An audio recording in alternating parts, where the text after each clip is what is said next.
This week, Tom Parker of Accenture, he's the Group Technology Officer over there, joins us for our feature interview.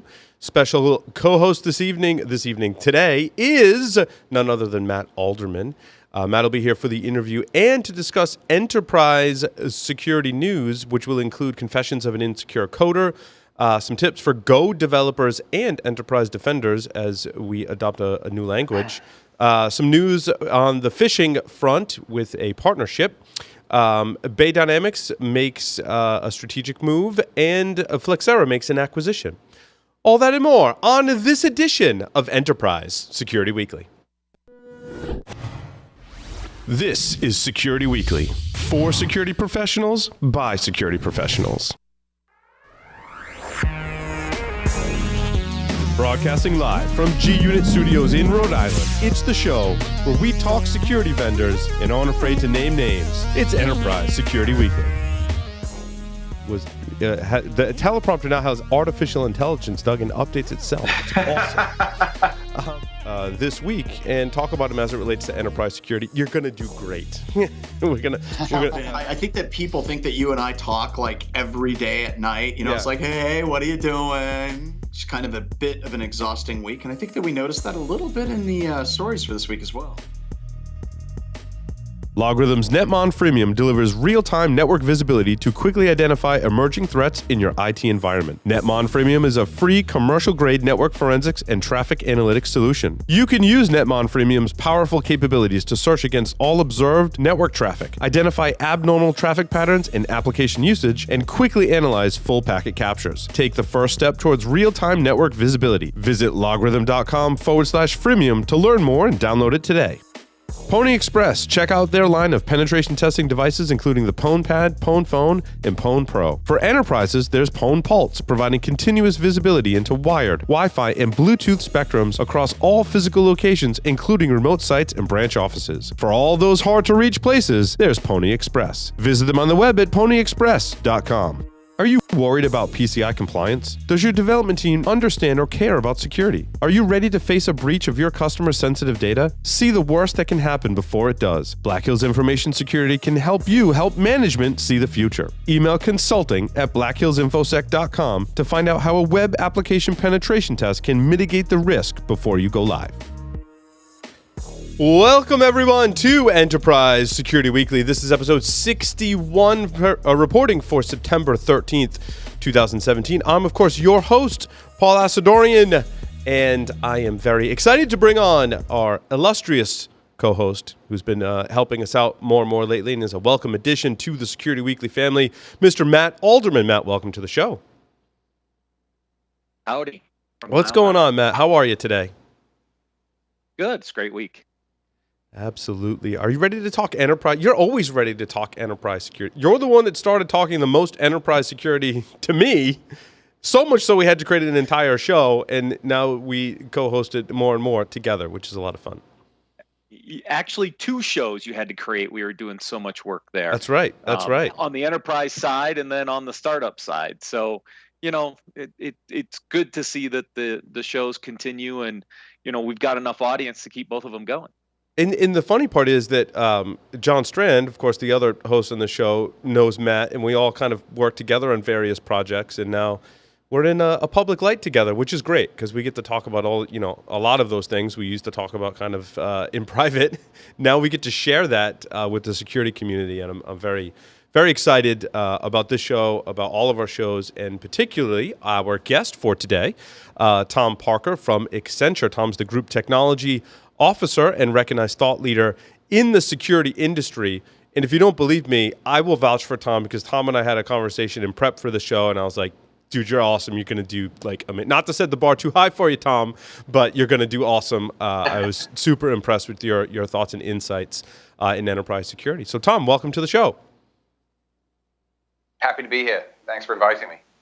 Tom, tell us just a little bit before we kind of dig into it, kind of how you got your start in enterprise security and have gained so much insight into our industry today. You're going to ask how a hacker got started in security on live TV? You know, I think I got my start, you know, mostly in systems administration. I think like most of us, we got infatuated with technology, breaking technology, and then that naturally matured into how do we create technology to fix all of these problems that we've managed to create for ourselves. And so I started my career on the red side of things. I was a founder of FusionX.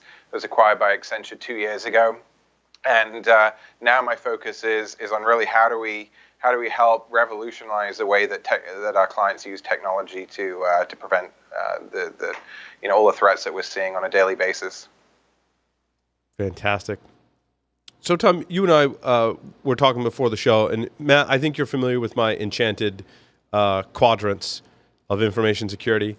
So, like, very briefly, in respects to indicators of compromise, which we talk about a lot, I drew up 4 different areas in the organization that you could primarily pull information about indicators of compromise. One is endpoints, one is logs, one is the network, and one is threat intelligence sources. Now, there's subcategories, and we've had deeper conversations about it, but that's basically the 4 areas where, number one, I think people struggle to effectively collect indicators of compromise from those 4 areas. And how do you overlay something on top of that your SOC teams and analysts and senior security folks can use to actually take action on what's happening in your environment? And Tom, you had some kind of thoughts about my 4 Enchanted Quadrants, and then how do people and how does Accenture and your team help people make sense of those 4 areas and really pull out actionable information? Yeah, that's right. So, as we chatted when we prepared for this call, I think there's some fundamental things that you have to do before you can do the fun things. Asset management is just one of the key areas that not many people do an amazing job of. Identity management is another area. We really try and emphasize that our clients need to focus on some of these basic fundamental housekeeping issues before moving on to some of the more sophisticated technologies. It's super easy to go shopping at a conference like RSA and just fill your cart full of whiz bang things and kind of feel good about that.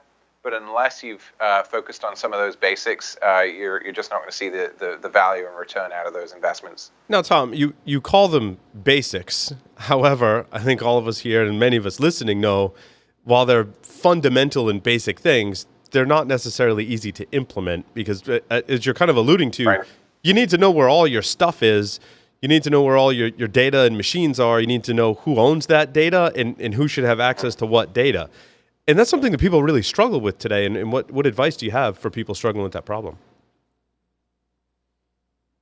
Well, I think one of the challenges we face today, and a conversation we'll often have with our clients is are we spending enough on security, right? It's how do you answer a question like that?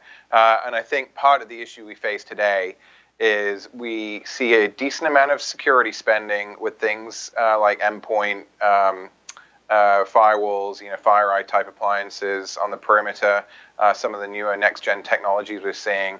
But we're not seeing enough non-security spending that benefits security. And if you think about something like asset management, it's really it's an IT function, right? It's not really a security function. In an ideal world, the security organization should be able to rely on what IT is telling them about the assets that they have.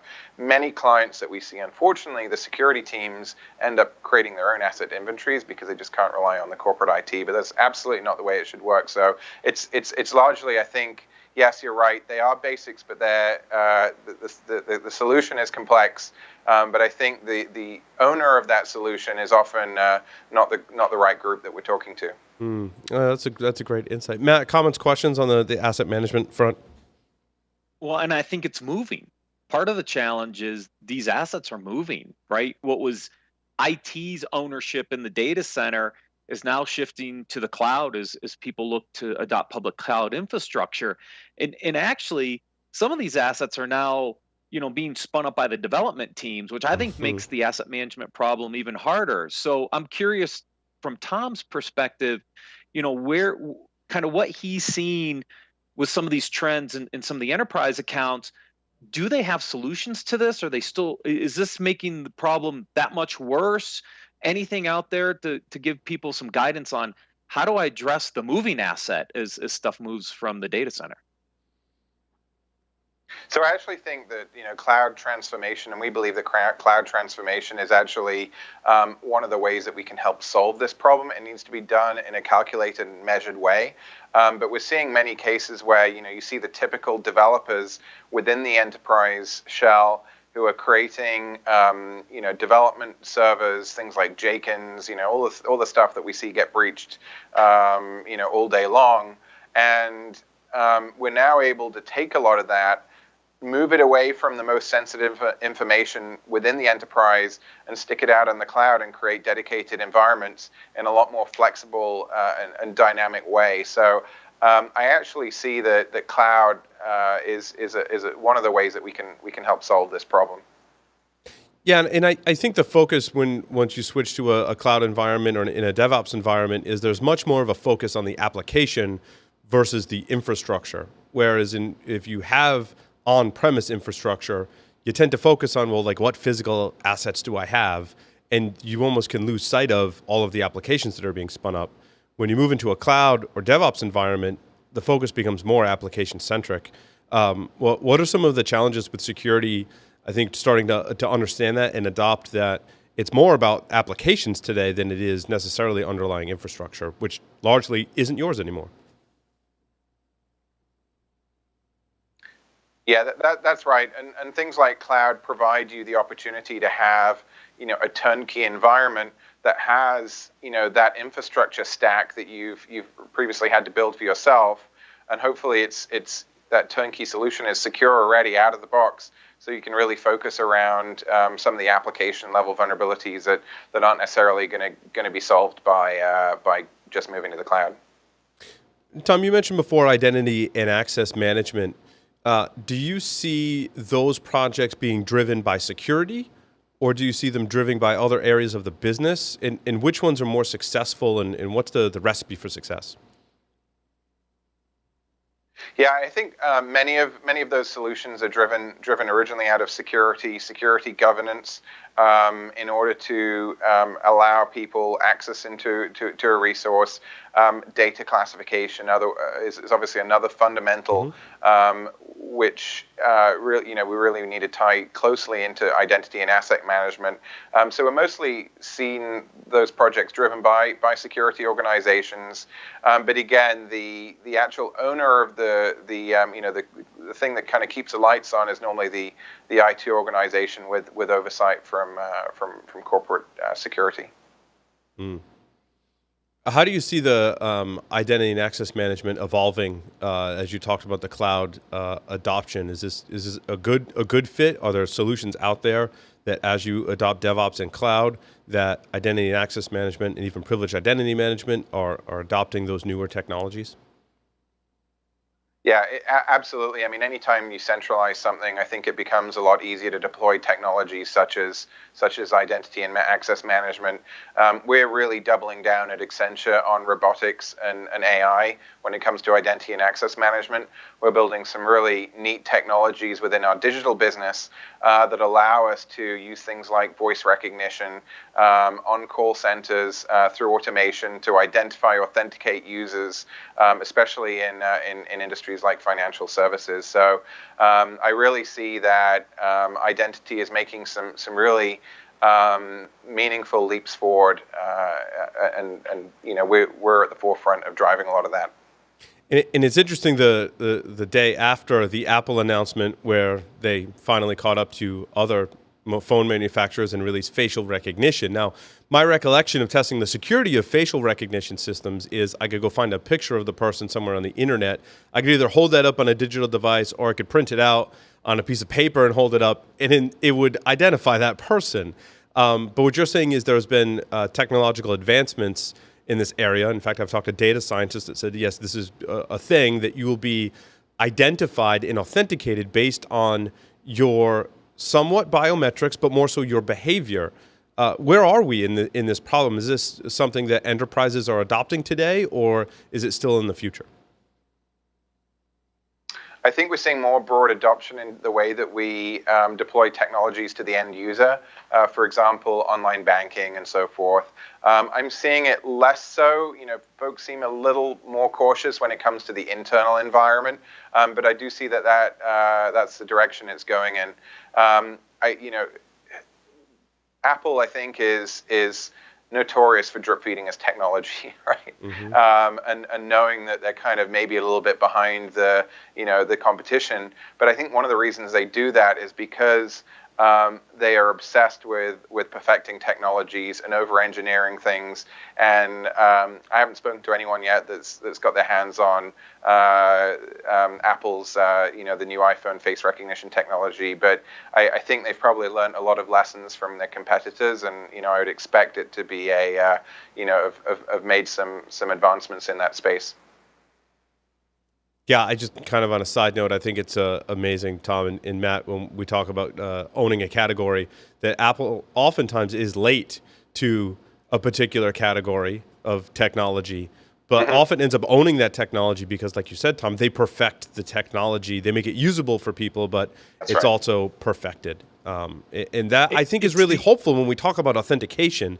I think as it goes into the enterprise, it really does need to be perfected. There can't be huge flaws in something like facial recognition where an attacker can just print out a picture of someone and hold it up and authenticate. That can't exist for industries like finance, as you say. So, yeah, and that's right. What allows Apple to keep its dominance in the category is it's integrated with the rest of the ecosystem. It's easy. It's easy for the consumer to understand and use, and it's integrated into everything else that Apple's doing. And that allows them to be late and still own the market, which I think is interesting when you kind of lead a category. You don't have to always be first.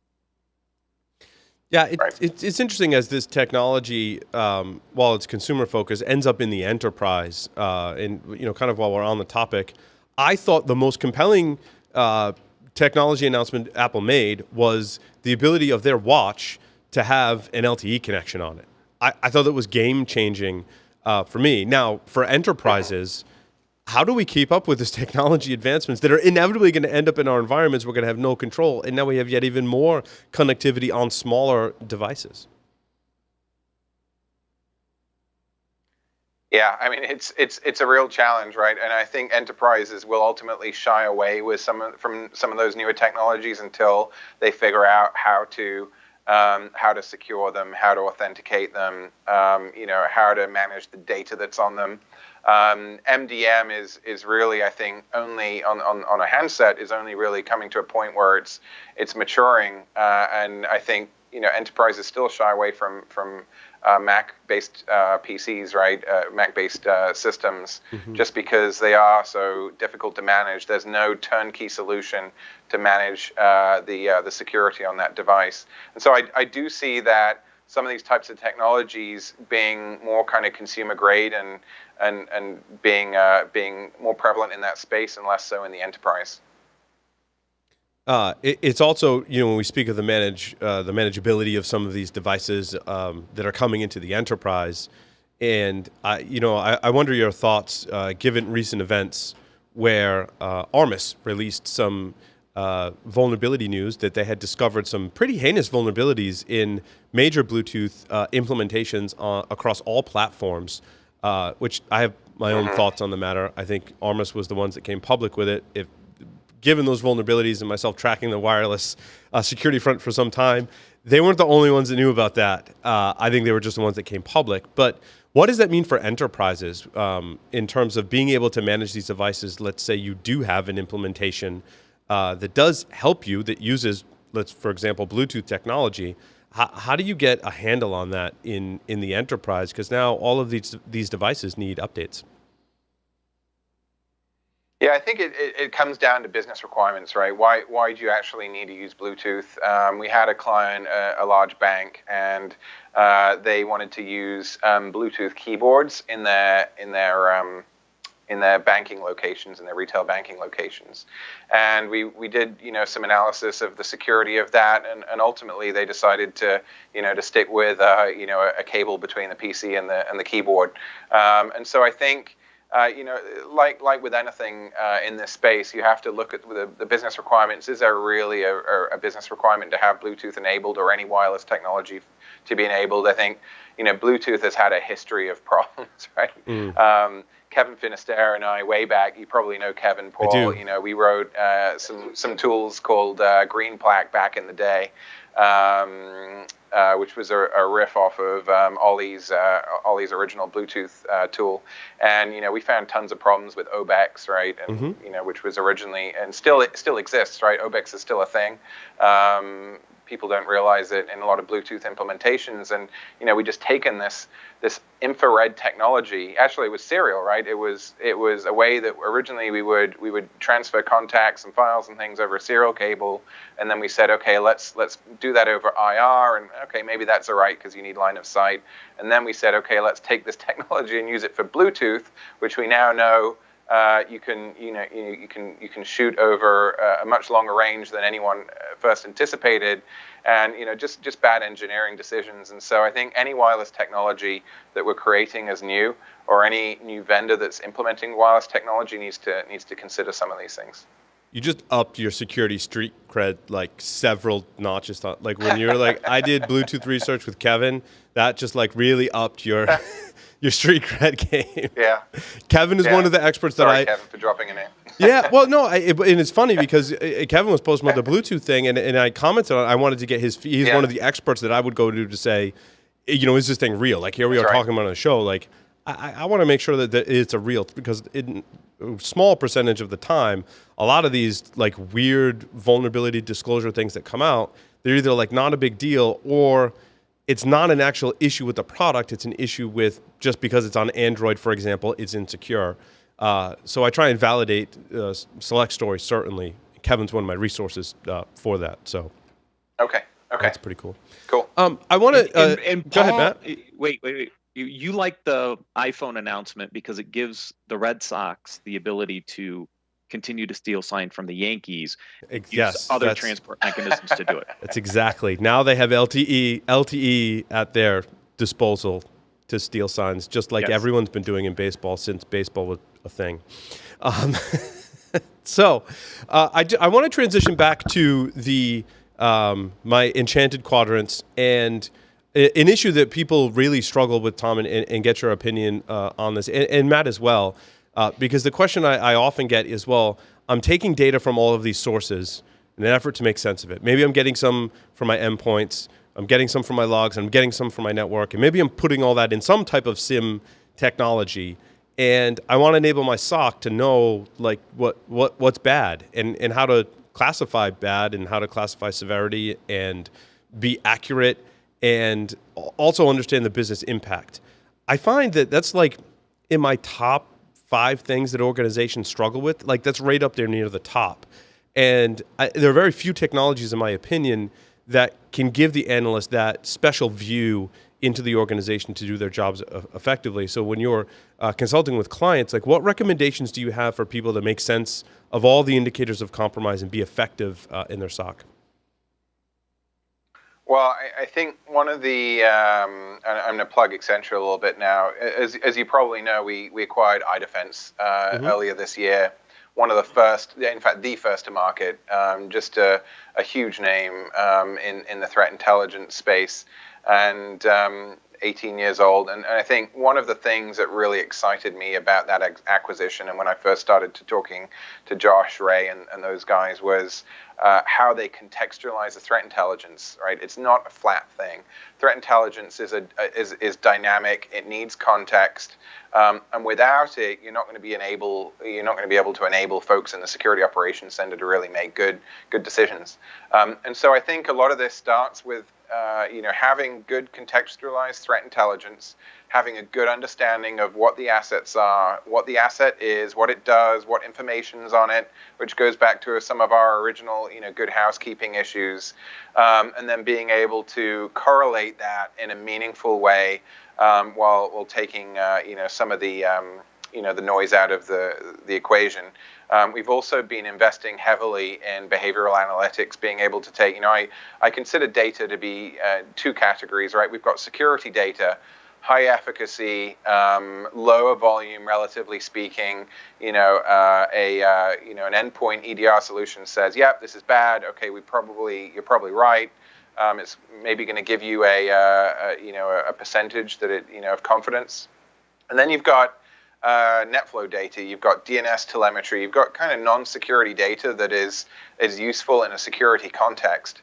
And so we've been investing a lot in adding context to that information, and then putting it in the hands of the operator within the security the SOC, and really helping solve some of those difficult problems, because I think it really is a data management issue, right? When you think about it, it's why should the SOC operator care about this thing versus that thing, and who's the asset owner, and so forth. So that's a conversation we have with our customers. I think that's really the direction that the industry needs to go in.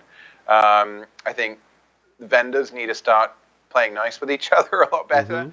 There are many vendors out there, right, that create proprietary file formats and proprietary network protocols, and unless you use their endpoint solution and their network firewall and their identity solution, you can't really integrate them. They may say that you can, but it's not really going to work quite as well unless you use all of that vendor's product. We need to fix that. We need to really fix the interoperability of many of these tools, so we can add some of that context that you're speaking about within the hands of the operator.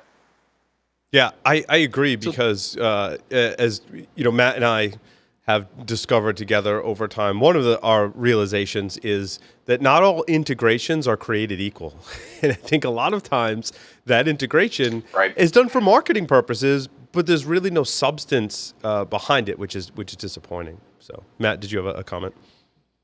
Yeah, so Tom, I'm curious, is most of this custom kind of systems and deployment to pull all this stuff together? I mean, you talked about the challenges of interoperability between the solutions. So is the only course kind of building your own custom solution, or is there anybody out there doing a good job at this on the commercial side? Because, custom gets hard, I think, to scale across multiple organizations. Back in the day, I was running a research group at NetSec. If you recall NetSec, they were acquired by Verizon Business, going way back 2004, I think. And we had a team of almost 40 people whose job it was to write content for ArcSight, just continually keeping up to date with ArcSight connectors, building content, analyzing network protocols. I mean, that just doesn't scale, right? And we can't expect our clients to go through that. So to answer your question, yeah, absolutely. I'm a huge fan of Phantom and Demisto.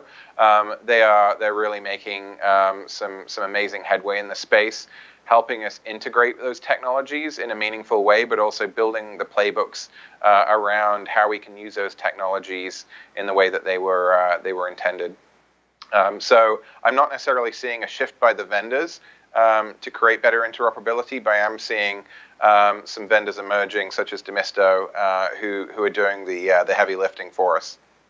Yeah, we needed to create an entirely new category to address this problem, Matt, right? And I think that it's gotten a label of automation and orchestration. And I think the automation word is really scaring people away. And I like how you called it a playbook, Tom. But for those that are scared, because it's security automation, and that's scary for a lot of people, what advice do you have for them to kind of ease their fear about this new emerging category? Well, listen, technologies like this can allow to improved accountability of actions, right? This allows you to understand who executed a playbook, allows you to approve certain playbooks, approve certain actions that the operator can take. You may predefine, okay, we have this type of person in the security operations center.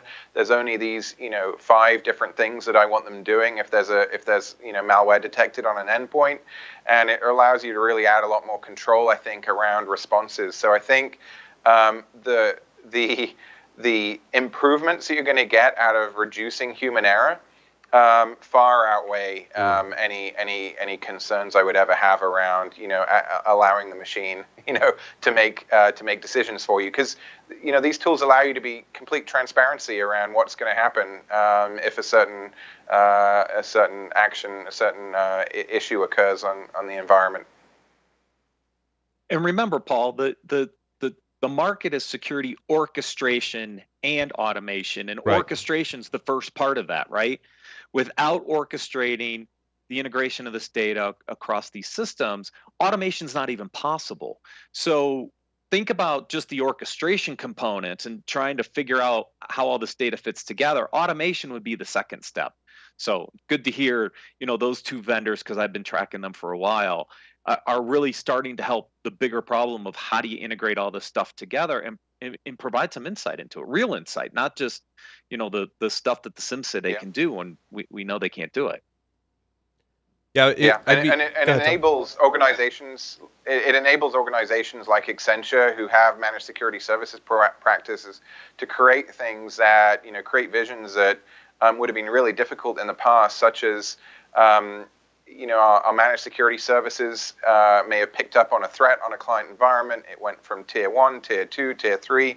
Now it's at the tier 3 SOC analyst. Now we've kicked off a full incident response.